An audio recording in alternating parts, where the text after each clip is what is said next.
அல்லாஹ்வுடைய தூதர் ஸல்லல்லாஹு அலைஹி வஸல்லம் சொன்னார்கள், இந்த ரமதானுடைய மாதம் துவங்கினால் அழைக்கப்படும் யா பாகியல் கைரி அக்பில் வ யா பாகிய ஷர்ரி அக்ஸிர்.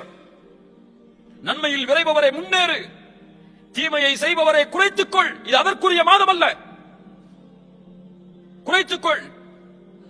வலில்லாஹி உத்தகாஉ மினன் நார். நல்ல கவனிங்க, வலில்லாஹி உத்தகாஉ மினன் நார் வதாலிக ஃபீ குல்லி லைலா.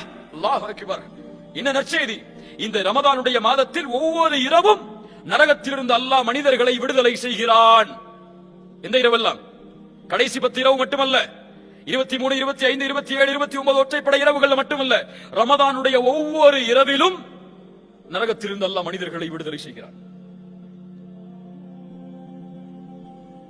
கண்ணியத்திற்குரியவர்களே, இப்படி கண்ணியத்தோடு எதிர்பார்க்கப்பட வேண்டிய மாதம், எம் வாழ்வை அல்லாத அதுவரை நீட்டிக் கொடுக்க வேண்டும் என்பதை எண்ணத்தோடு வாழ வேண்டிய நாம், அது வா வரும் அது வா போகுங்கிற எண்ணத்தில் உட்கார்ந்துருக்கோம். ரமதான் வருதுன்னு சொல்லி யாருக்காவது மகிழ்ச்சி இருக்கா?